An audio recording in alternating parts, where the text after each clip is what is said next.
Howdy folks, in this video let's go ahead and check out the stereo lavalier microphone from Panda. So here's everything that is included in the kit. Obviously we'll have the microphone itself here, and then the microphone can be plugged into any 3.5 jacks. However, if you're using it on a computer or a cell phone, then you can just plug it in as is. But if you're going to be recording it on a camcorder, DSLR, then you may need this adapter. So the reason I'm starting with this is because currently the audio that you're hearing is being recorded straight on my SLR camera. And the very first part of the test that we'll do right now is that I'll go ahead and plug it in, and then we'll talk about the other items that are included in the kit. At this point, I'm plugging in the Lava mic, and hopefully there is a difference between the audio quality that was on the onboard versus the Lava mic that I'm speaking with right now. I won't know until I try it out here in post-production here momentarily.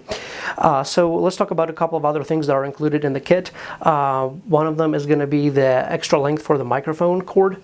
So it is actually really nice. So the default cord is about 5 feet. However, if you do need to cover larger distances, you do have the option of adding extra cord length to it using obviously the adapter. You just plug it in here, and here's the other 3.5 one.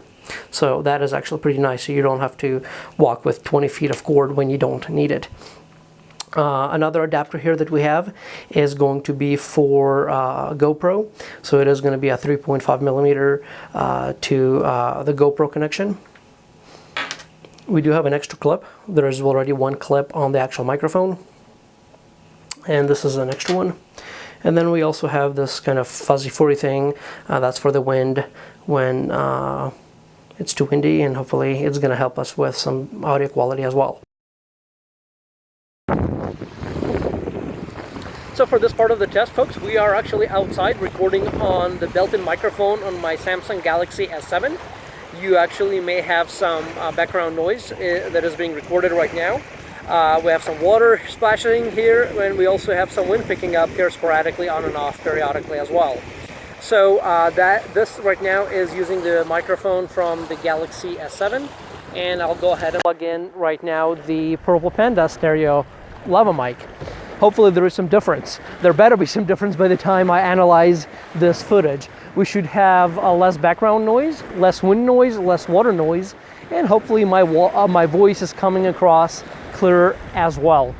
So hopefully this test is helpful and beneficial for those of you who are considering making this purchase. So for the very last part of this test, I'm actually recording this audio using the Panda microphone on the computer, and to see how that sounds like. Overall, I'm fairly satisfied with the results, keeping in mind that this is a stereo Lava mic under $30. So with the expectations being in check, overall I think quality-wise it is letting me be consistent with my audio and deliver fairly good results. And it is of course also removing some of the background noise in order to provide clear, consistent, and clear voice out during the recording of a video. Hopefully you have found this video helpful and beneficial. If you can, please do subscribe to this channel. It will help me tremendously. Thanks for watching.